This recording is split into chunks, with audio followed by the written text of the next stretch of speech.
Bienvenidos una vez más a la entrevista debate denominada Visión Geopolítica, en la que vamos a abordar hoy un tema tremendamente sensible y delicado, como no es otro que el de los refugiados.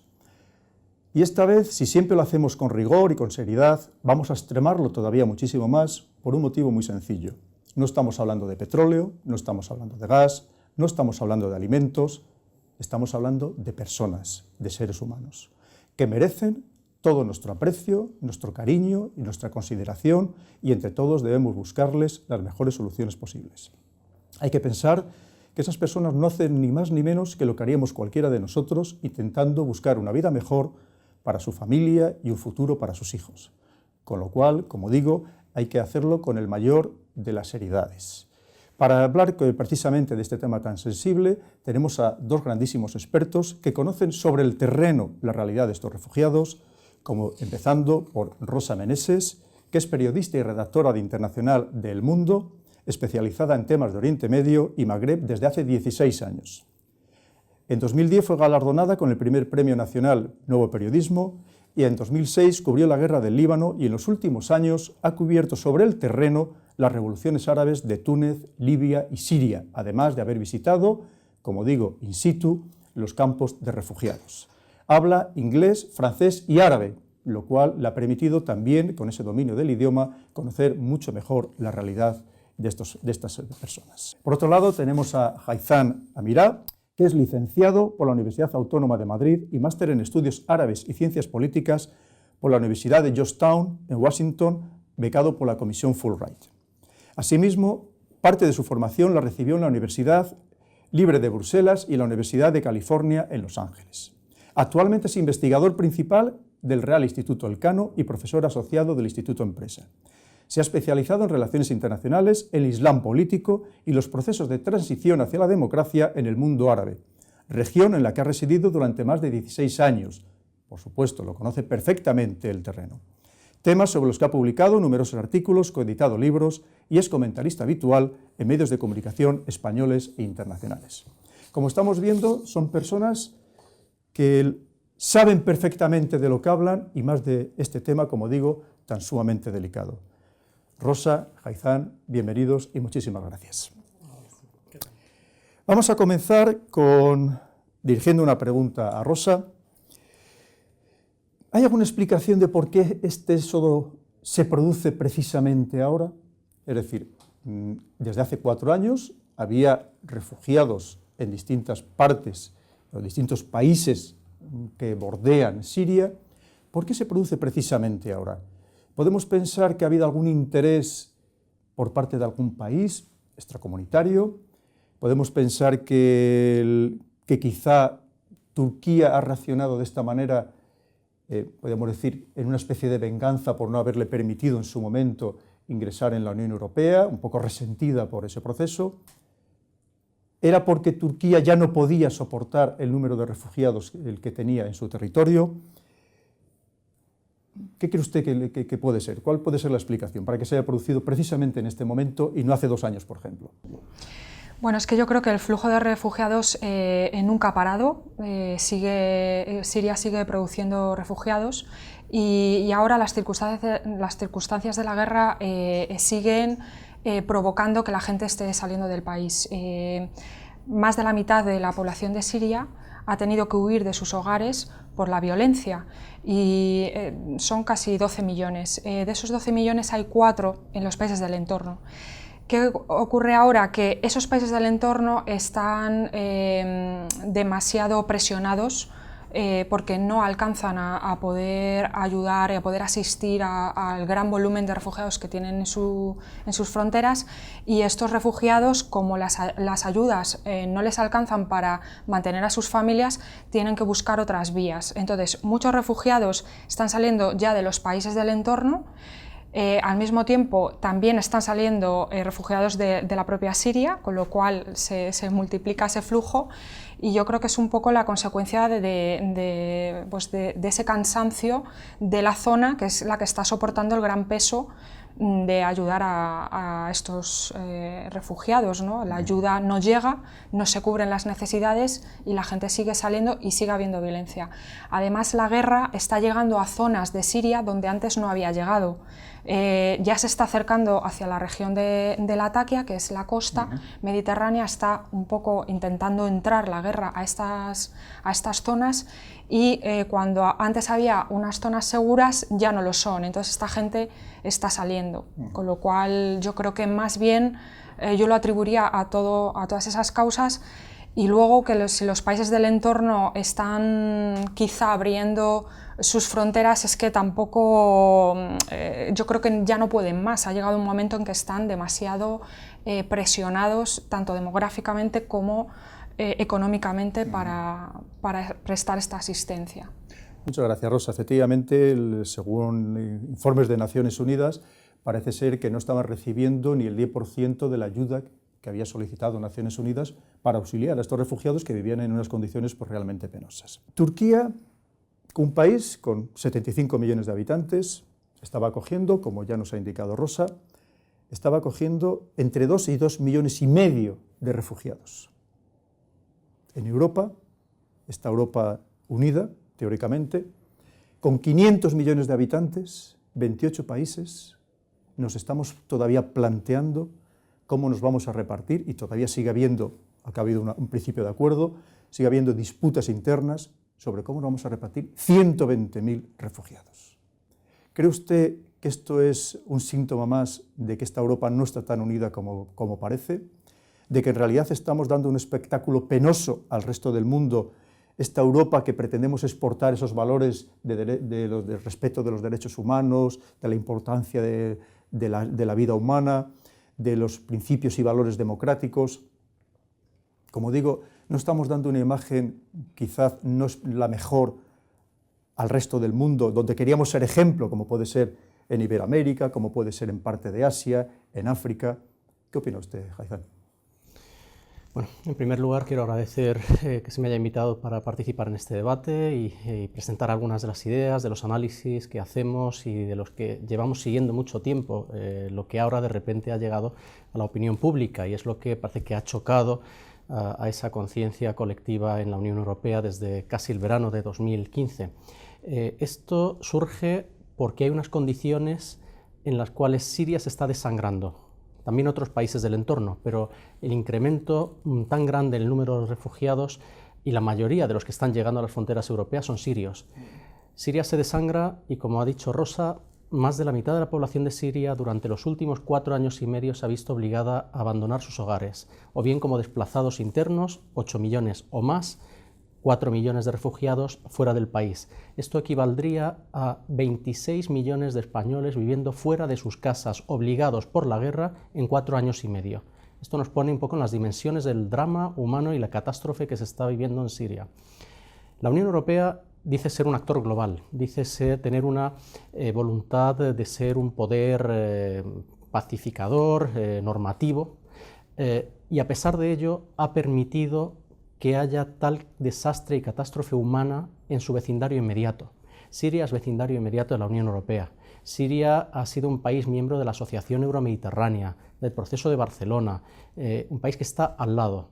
Permitir que se haya llegado a este extremo, pensando que no iba a tener un coste, es el resultado o de un mal análisis, de un diagnóstico equivocado, o de una ocultación de una realidad por parte de quien tenía que presentar esta realidad a la opinión pública. Me refiero a dirigentes políticos, comunitarios, nacionales, a los que se les estaba presentando durante todos estos años un análisis repetido de que el coste cada vez iba a ser mayor de no provocar y forzar una solución al drama en Siria, y que acabaría llegando a la Unión Europea.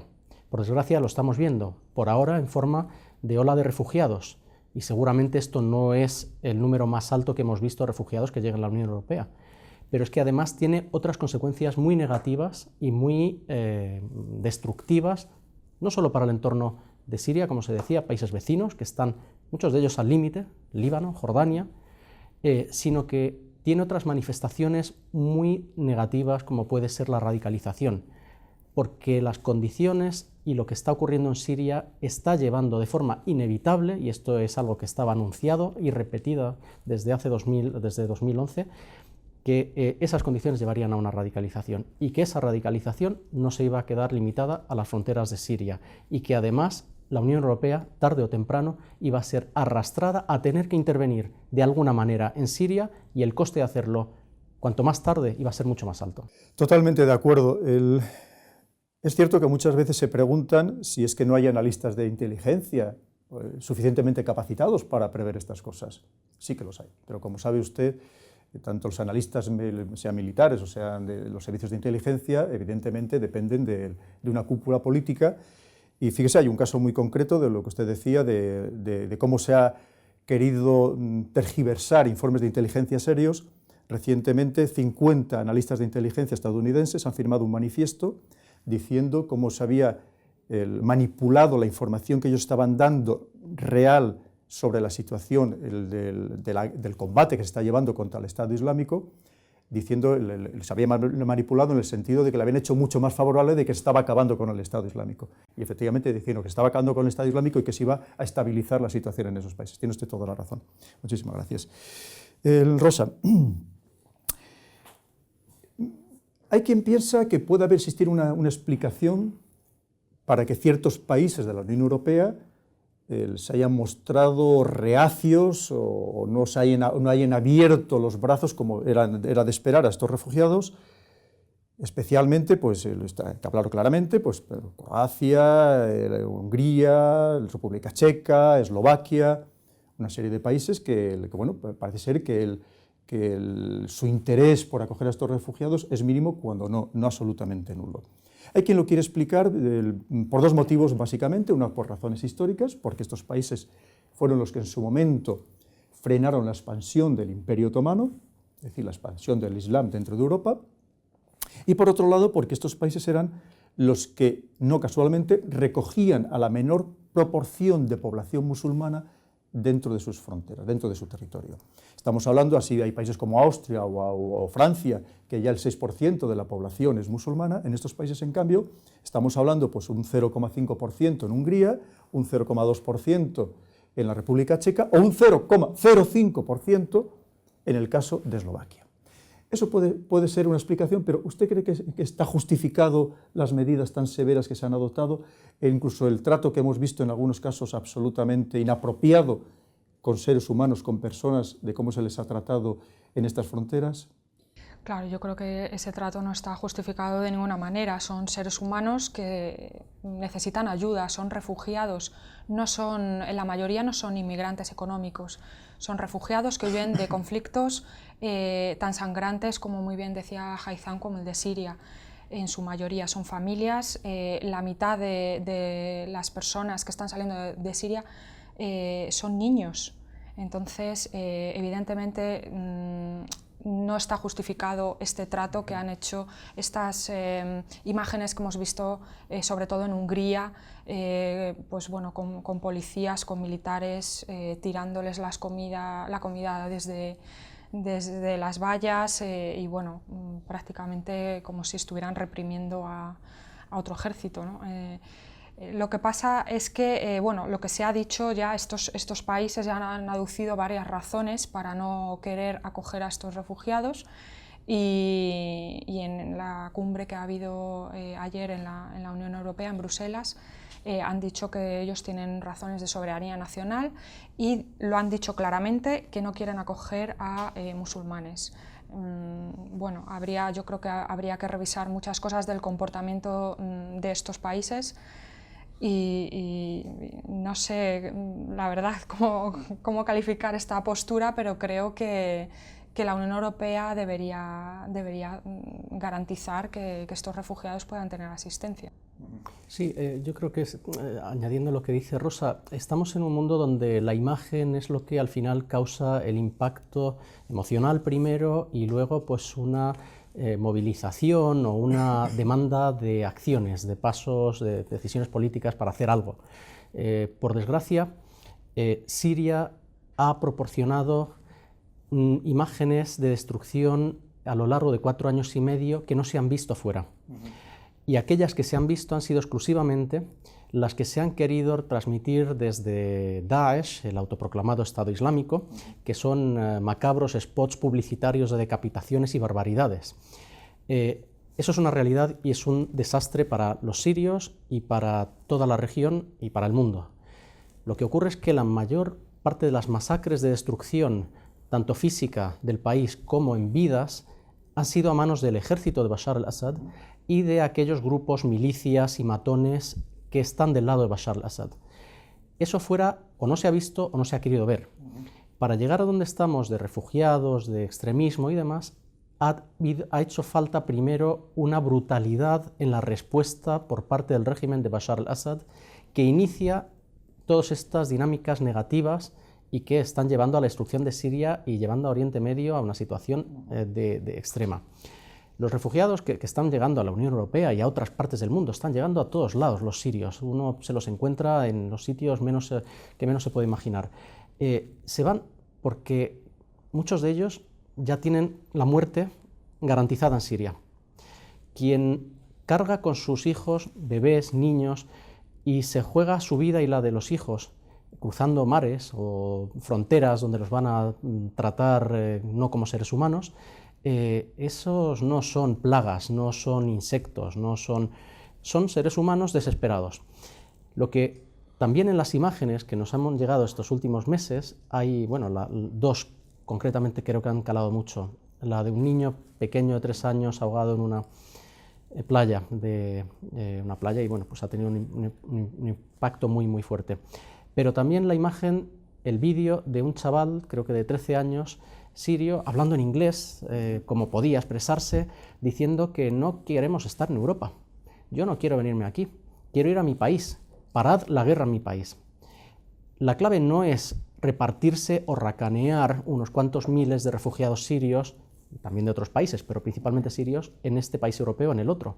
La clave es cambiar las condiciones en el terreno para que o algunos puedan volver y sobre todo para que no salgan más. Y esto, la Unión Europea, parece que con lo que está haciendo ahora de reparto de números de refugiados, está reconociendo que ni puede ni quiere hacer nada para cambiar las condiciones sobre el terreno, porque habría que tomar decisiones muy difíciles y todas ellas serían no solamente difíciles, serían duras. Muchísimas gracias. Fíjese, con su comentario, que creo que lo ha matizado usted perfectamente, me da pie a otro comentario por mi parte y a otra pregunta. El comentario es que efectivamente aquí solamente nos hemos centrado en las barbaridades, por supuesto, condenables, execrables, como no puede ser de otra manera, del llamado Estado Islámico. Pero no tenemos prácticamente información, o el público en general no tiene información, sobre las barbaridades que están cometiendo las otras partes implicadas en el conflicto, que estamos hablando que al menos hay 20 grupos organizados, a cada cual más bárbaro, cometiendo probablemente exactamente las mismas tropelías. Insisto que la mayor destrucción y muertes y provocando todo este éxodo viene por parte del régimen de Bashar al-Assad y su brutalidad. Es quien tiene aviación militar, es quien lanza barriles bomba a diario desde hace 4 años y medio, es quien lanza misiles Scud contra zonas pobladas. Claro, esto tiene una responsabilidad, además es el presidente de un Estado. Y como usted bien dice, incluso hay informes de Amnistía Internacional culpabilizando a las milicias chiitas de auténticos actos de salvajismo también. Es decir, que allí pocos probablemente se libren de la... No se libra a nadie, pero hay dimensiones. Hay dimensiones. Y es la pregunta que le quería hacer al hilo de este comentario. Estas imágenes efectivamente nos han afectado a todos los europeos, como no puede ser de otra manera, y también esa llegada que hemos tenido en nuestras fronteras de estos refugiados a los que hay que acogerles.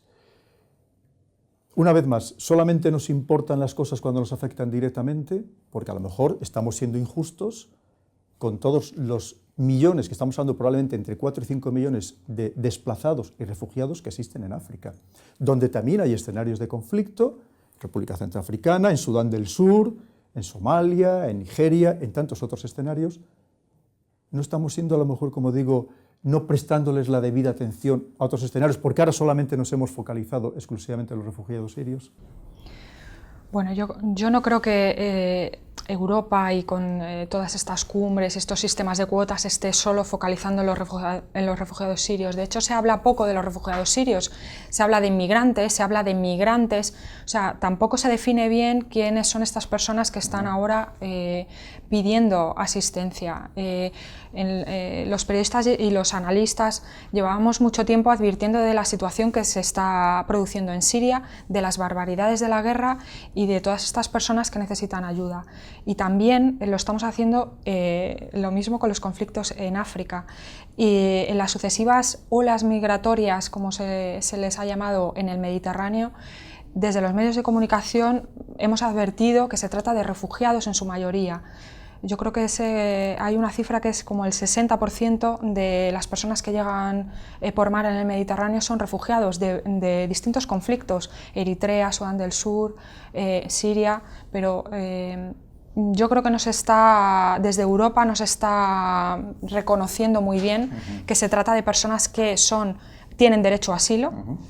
Y Europa está incumpliendo sus propias leyes de asilo, entonces debería actuar de una forma más rápida, primero prestando asistencia a estas personas de forma inmediata, también sobre el terreno en los países del entorno donde no se ha hecho nada, donde los fondos prometidos ni siquiera han llegado. La Comisión Europea ha dicho que solamente el 38% de los fondos prometidos han podido llegar a las agencias humanitarias en los países de la región, en Jordania, en el Líbano, en Irak, en Turquía, que son los países que están al límite, y nosotros solamente cuando nos ha llegado un poquito más lo que es la crisis, ¿no? Parece que nos acabamos de despertar, pero esto lleva 4 años ocurriendo. Deberíamos actuar ya de forma inmediata porque no hemos hecho nada y además empezar ya a crear las condiciones para que la crisis y el conflicto en Siria se solucione y estas personas puedan tener un futuro en su país, que es lo que ellos quieren. Ellos no quieren salir de Siria, pero salen porque tienen ya su casa destruida, muchos miembros de su familia han muerto en la guerra y han sido asesinados por las bombas. Cada persona tiene muchos familiares que ha perdido en la guerra y tiene una vida entera que ha perdido en la guerra, entonces deberíamos actuar ya. Estamos perdiendo mucho tiempo y si no lo recuperamos vamos a perder un país como Siria que está totalmente destruido y su futuro está ya comprometido. Así es. Haitham, hay un aspecto del que se procura hablar poco, que es el aspecto económico. Porque parece que esta Europa tan social, o la Europa social, pues hablar de que no se quiera acoger a más refugiados por simplemente una cuestión económica, pues parece como que no está bien visto y ningún político se atreve a hablar de ello. Pero hay quien piensa que efectivamente en la Europa de los recortes sociales, en educación, en sanidad, que todos los países prácticamente han sufrido, incluso países tan socialistas como puede ser ahora mismo Francia, países, algunos de ellos, como era Francia, Alemania y Bélgica, pues se me ocurre alguno, donde se estaban expulsando a comunitarios, a europeos comunitarios, por una serie de circunstancias. Incluso en Alemania había un plan para expulsar a los europeos de otros países que el pasado un cierto tiempo no demostraran que tenían medios propios de supervivencia o estaban allí, tenían un trabajo o estaban estudiando. Claro, hay quien ve que como que esto no casa, es decir, si no teníamos dinero para mantenernos nosotros mismos, ¿cómo vamos a acoger a alguien? ¿Qué puede haber detrás de esta cuestión económica? Bueno, todo este tema de los refugiados y del contexto que hay ahora mismo en la Unión Europea es delicado porque hay muchos aspectos a tener en cuenta. Son temas que dan para reacciones muy desde las vísceras, en un sentido o en otro. Se está viendo que esta crisis de refugiados en Europa está sacando lo mejor de muchas personas en solidaridad, en ayuda, en humanidad, y lo peor también. Se han visto también imágenes de nuevo que impactan mucho, ¿no? Esa reportera húngara tirando al suelo a un padre que cargaba con su hijo. También se está viendo muchos bulos, y las redes sociales para eso están sirviendo como un canal donde se amplifica cualquier mensaje que se quiera enviar, en un sentido o en el otro. Bulos sobre, si los que vienen son peligrosos, si son desagradecidos, pues al final esto lo que despierta, ya digo, son sentimientos de los más opuestos. La realidad, por un lado, hay tratados internacionales, hay obligación de acoger a refugiados que huyen por su vida. Pero también hay otra cosa, hay una obligación, y yo creo que si la Unión Europea y sus países quieren ser relevantes en el mundo, de poner orden en su vecindario inmediato y no delegar algo tan importante como la seguridad de las fronteras de Europa y de su propio proyecto, incluida la libre circulación de personas, incluido pues, que no haya partidos extremistas en el gobierno en algunos países, que no haya un auge de extrema derecha, y esto es algo que esta ola de refugiados está provocando, está acentuando. Si Europa quiere ser todo eso y mantener una imagen a nivel mundial como un poder, constructivo y además con capacidad de influencia, lo que no se puede permitir es que sean otros los que interfieran en la situación en Siria que genera este caldo de cultivo, que expulsa refugiados y que genera radicales y desesperados. Lo peor que le puede pasar a Europa, la amenaza mayor para Europa no es esta ola de refugiados. La amenaza mayor para Europa se llama la desesperación de esas sociedades alrededor del Mediterráneo y la destrucción de países como lo que está ocurriendo en Siria a manos principalmente del régimen de Bashar al-Assad y también de grupos radicales, yihadistas, que también reciben apoyo de fuera, y esto hay que decirlo. Ahí están recibiendo apoyo de países que están enviando muchos petrodólares, ideología extremista, donde también se decapita y se crucifica, y todo esto desde Europa hay que imponer soluciones y hay que tener la voluntad política para frenar a los que están apoyando a aquellos que destruyen Siria, empezando por los apoyos a Bashar al-Assad, Rusia, que Rusia interviene directamente, los que dicen no hay que intervenir, no, Rusia está interviniendo abiertamente desde hace y cada vez más. Irán, imprescindible para la supervivencia de Assad, y la guerrilla de Hezbollah de Líbano, pero también a los que están apoyando a los grupos extremistas y radicales, países vecinos que creen que apoyando a los barbudos decapitadores pues pueden avanzar sus intereses. Me refiero a petromonarquías del Golfo, Turquía con un papel que tiene muchos claroscuros, ambiguo en muchos sentidos. Entonces, Europa no tiene el lujo, no se puede permitir el lujo de mirar para otro lado e intentar mostrar que hace algo con cumbres tras cumbres tras cumbres para repartirse pocas decenas de miles de refugiados, porque hoy son 120.000 de lo que se habla, pero ¿qué pasa con todos los millones de sirios que se están quedando sin forma de vida en el país?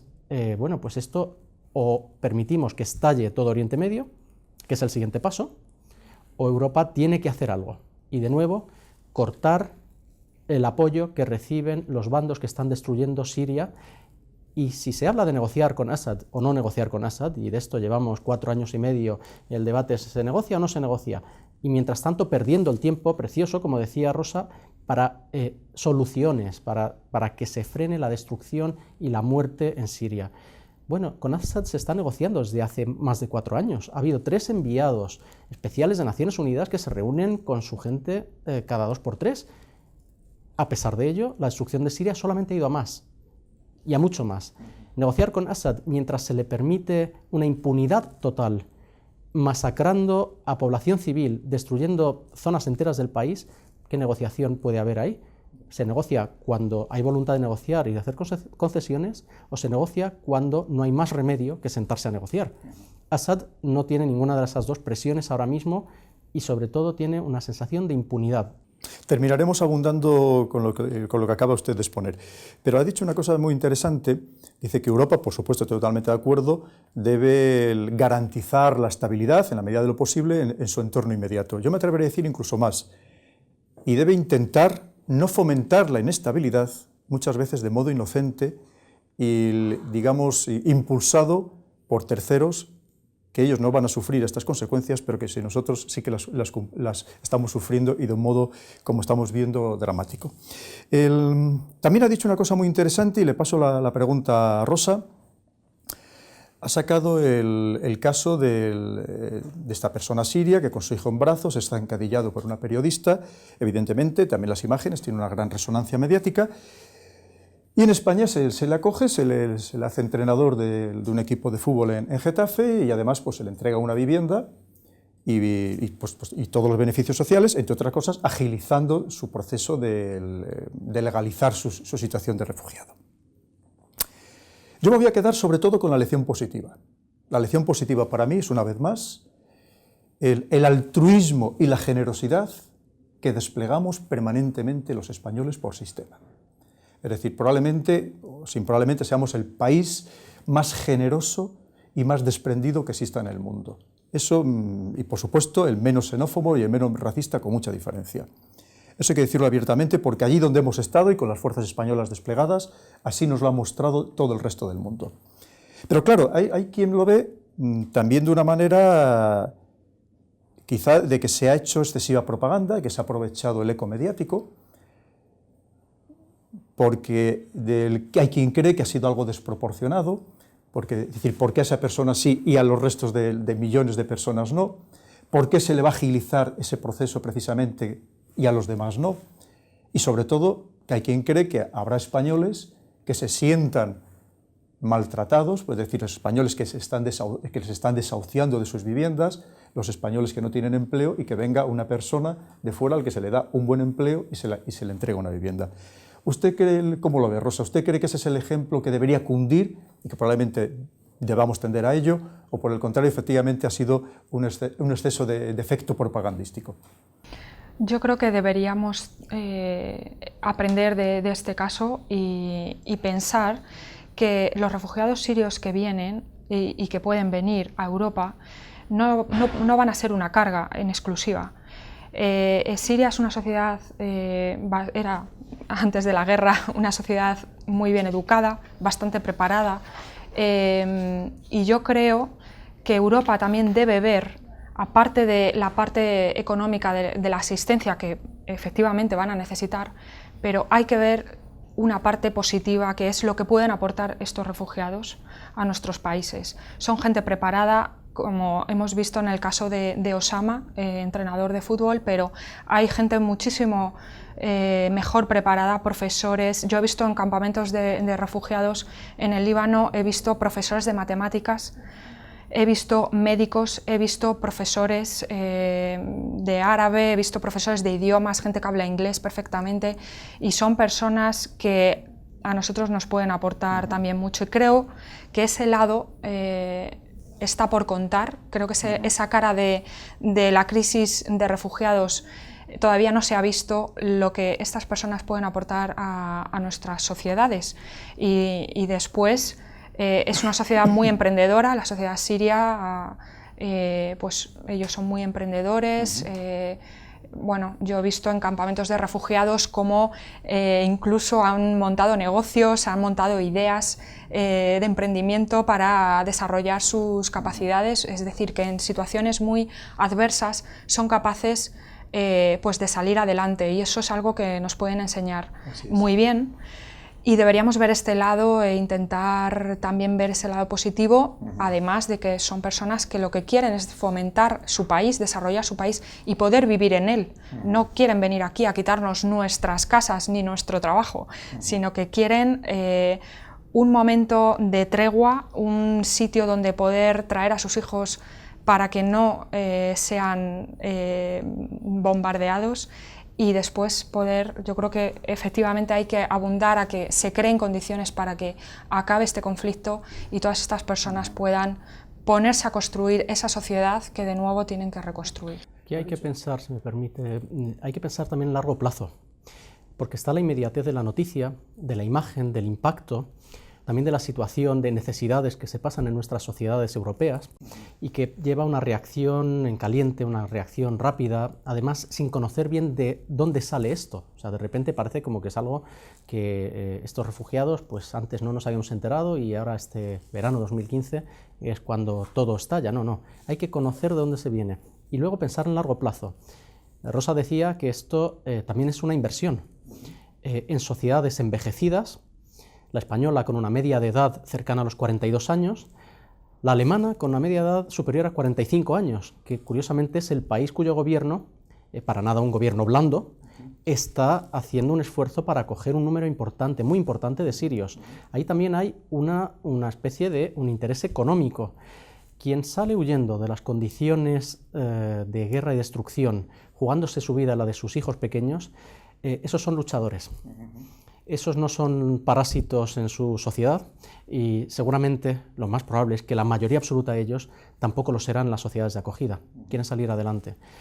Además tiene también otro valor, no solamente el económico y lo que implica también en las sociedades receptoras.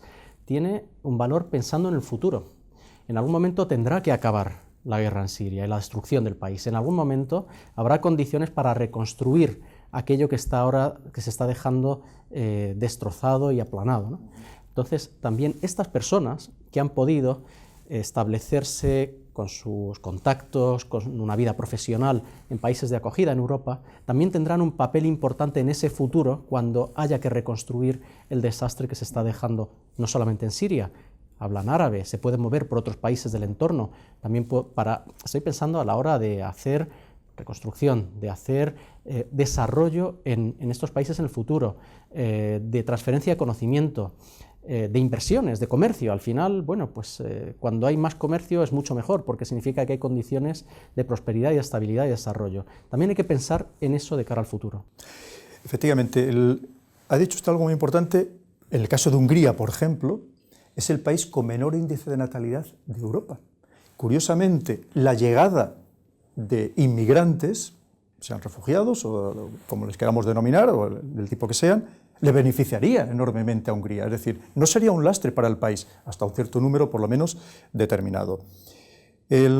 Por otro lado, y ya para ir terminando, el comportamiento de los países árabes ricos ha sido tibio, cuando no decir inexistente, ¿verdad?, a la hora de recoger a los que serían sus correligionarios. Curiosamente, por las noticias que tengo, lo único que ha propuesto Arabia Saudí es a Alemania que financiarle la construcción de 200 mezquitas para el refugio espiritual de los refugiados. ¿Usted cree que eso es aceptable? Que estos países que de verdad tienen capacidad económica suficiente y que además no tendrían ningún problema de orden social o de ningún tipo para acoger a estos refugiados, que simplemente ofrezcan mezquitas? Bueno, yo creo que es un tema complejo y que no nos exime de nuestra responsabilidad en Europa el decir que estos países no la han asumido. Es decir, nosotros en Europa tenemos que actuar y tenemos que hacer cumplir nuestras propias leyes de asilo, tenemos que hacer las políticas que son necesarias para acoger a los refugiados que vienen y no justificar en que estos países no hacen lo suficiente, por un lado. Por otro lado, es cierto que estos países son los que menos flujo de refugiados de la guerra han recibido de la región, porque toda la carga la está teniendo el Líbano. Por ejemplo, el Líbano es el país que más refugiados per cápita tiene, son el 25% de la población. Y bueno, Jordania, Turquía y Irak, Egipto en menor medida, pero estos son los países que llevan el peso.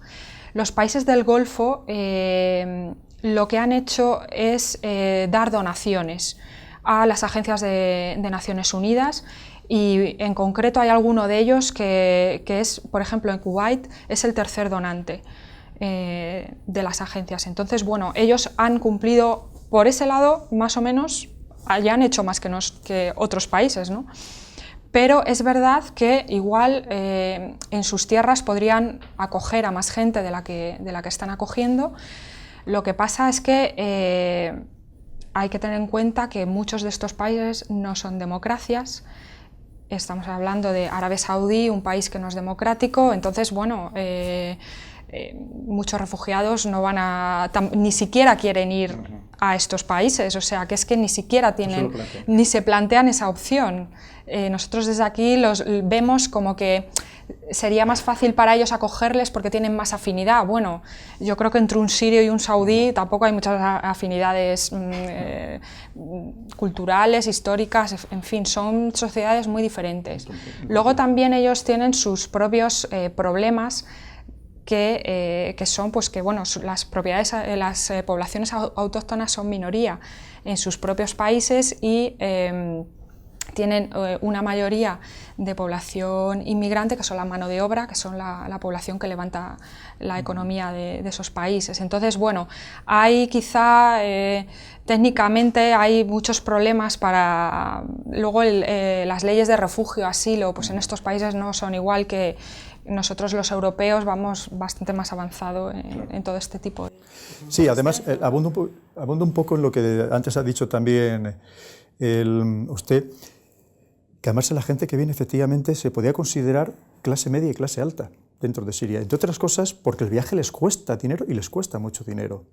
Es decir, no cualquiera tampoco puede venir y efectivamente yo coincido con usted, según todos los informes que hay ahora mismo de las ONGs que se dedican al tema de los refugiados, que en general es gente muy bien formada, muy bien preparada y que además creen que obviamente vienen aquí porque pueden tener un futuro, no es personas que vengan que sean ignorantes. De todas formas, también lo que quería añadir es que hay muchos sirios, no sé exactamente el porcentaje, pero hay un gran porcentaje de sirios que antes de la guerra ya trabajaban en los países del Golfo, es decir, que ellos están a su vez con esos trabajos que conservan en Kuwait, en otros países, en Qatar, etcétera, donde ya había mucha población siria libanesa, palestina, es la población pues, más preparada que trabaja en estos países en cargos pues, medios altos. Entonces, estos trabajadores son los que están sosteniendo a sus familias en Siria, que probablemente son los que le mandan dinero para que puedan salir del país o bien para que vivan en otros países, en Turquía, etcétera. O sea que en realidad se habla de los países del Golfo, pero bueno, hay que entender también que hay una realidad ahí. Y por ejemplo, en Kuwait yo creo que la población siria es bastante numerosa, creo que eran unos 600.000 trabajadores, en fin, que hay bastante población ya allí. Y aquí hay que tener en cuenta también que, sobre todo, bueno, todos los países de la región, casi todos, de Oriente Medio, el objetivo último de sus regímenes políticos es la supervivencia. No son democracias, la mayoría absoluta, y muchos de ellos pues, están gobernados por grupos muy, muy pequeños, bien sea familias, gobernantes o incluso grupos sectarios. Y esto implica que no van a querer cambiar la composición de su población. También es cierto que esos refugiados que salen, sobre todo de Siria, ven que en Europa se les va a respetar como seres humanos, aunque tengan que pasar por todo tipo de humillaciones en las fronteras y demás, pero cuando lleguen piensan que van a tener una vida como seres humanos. Posiblemente piensen que en otros países de la región no van a tener esa vida. Pero el tema de que Arabia Saudí haya ofrecido, según informaciones de prensa, construir centenares de mezquitas en Alemania y demás, también es parte de esa supervivencia del régimen, como una estrategia, porque no son mezquitas sin más, son mezquitas wahabistas, rigoristas de un islam puritano, que es el islam oficial de Arabia Saudí, intentar adoctrinar a esa nueva población que llega, algunos de ellos pues seguramente con traumas y con necesidad de un apoyo espiritual, absoluta mayoría de ellos sin ningún contacto con el wahabismo, hay que decirlo, pero claro, están intentando pescar en este río revuelto, y esto es lo que desde Europa no se debe permitir bajo ningún concepto, por muchos intereses económicos que haya con Arabia Saudí. La última pregunta ya para los dos, muy breve, por favor. En Siria, si todos los conflictos son multifacéticos, ahí se dan todas las posibilidades habidas y por haber. Es una guerra civil, es un conflicto ideológico, es un conflicto religioso, es un conflicto económico, es un conflicto geopolítico regional y es un conflicto geopolítico mundial. Porque hay también, como antes ha apuntado usted, hay intereses de Estados Unidos y de Rusia enfrentados y que además tienen reflejos en otros escenarios, como es el caso también de Ucrania. Ahora mismo la posibilidad que se está barajando es probablemente, aunque sea nada más a corto plazo, mantener al Assad en el poder como mal menor. Pues hay muchas voces europeas, de líderes europeos, actuales o que han tenido los puestos más importantes dentro de la Unión Europea, que dicen que sería la solución, el mal menor, por lo menos para frenar la situación que tenemos actualmente, el éxodo de refugiados y la situación, el desastre humanitario y los civiles que todos los días lamentablemente están muriendo en este país. ¿Ustedes creen también que al-Assad es la solución? ¿Al-Assad sí o al-Assad no? ¿Corto plazo, medio plazo? ¿Cómo lo ven ustedes? Muy brevemente, por favor, Rosa. Bueno, yo es que creo que Bashar Assad es parte del problema. O sea, la guerra en Siria se ha recrudecido porque este régimen ha empleado una represión brutal, recurrió a las armas contra manifestaciones pacíficas y efectivamente él es muy responsable de lo que está ocurriendo. Y también los países que le sostienen, que incluso, bueno, era aliado nuestro hasta hace 2 días. Entonces, lo que hay que hacer es parar la guerra, parar el conflicto y después buscar una solución política, que los países deberán de ponerse de acuerdo, las partes, en qué se puede hacer en Siria. Yo creo que es que ni siquiera hay un plan post-Assad, entonces pensamos en que nadie le puede sustituir y no vemos más allá de cómo podría ser este país sin él, ¿no? Creo que hay que pensar mucho más en eso.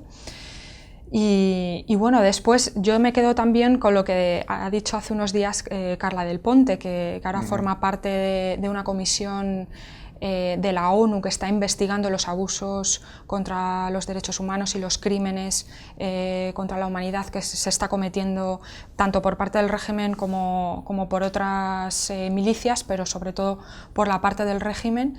Y dijo que bueno, sea cual sea la solución, que hay que parar la guerra, establecer pues una negociación política, pero que Assad pagará por sus crímenes porque se los están investigando, y yo creo que ahí es donde se debería poner mucho énfasis en establecer pues tribunales de justicia o en la Corte Penal Internacional o algún otro sistema, algún otro mecanismo para que los crímenes cometidos durante la guerra no queden impunes y poder hacer justicia. Carla Del Ponte decía que bueno, el ejemplo de Milosevic está ahí, los acuerdos de Dayton, se negoció, se paró la guerra y que Bashar Assad podría haber el mismo destino. Creo que hay mucho en lo que pensar para llegar a esto. Sin lugar a dudas. Bueno, yo creo que es una falsa dicotomía en la que llevamos perdiendo el tiempo 4 años y medio. Assad sí, Assad no, Assad sí, Daesh no, Daesh sí, Assad no. Claro, esto es una falsa dicotomía. Assad es un bombero pirómano. Los bomberos pirómanos no acaban de apagar los fuegos porque se quieren hacer imprescindibles para que se recurra a sus servicios. Primero inicia el incendio y luego dice yo lo puedo controlar porque soy el mal menor frente a esos bárbaros y salvajes. También hay que ver que él contribuyó a que esos bárbaros y salvajes estén haciendo lo que están haciendo, liberando a yihadistas en las cárceles del régimen sirio, comprando petróleo a grupos yihadistas que tenían pozos en el norte del país. Todo esto, al final, lo que hay que hacer es apretar por los dos lados, no por uno para favorecer a otro. Assad no puede estar en una transición que imponga una solución a la guerra en Siria. No puede estar, para empezar, porque ha declarado enemigo a su pueblo, a una parte importante de su pueblo. Lo que sí hay que hacer es, por un lado, evitar que el régimen sienta la impunidad para bombardear desde el aire, esto es lo primero, zonas pobladas, que eso es lo que genera refugiados también. Que lance barriles bomba a diario sobre zonas pobladas y no pase nada.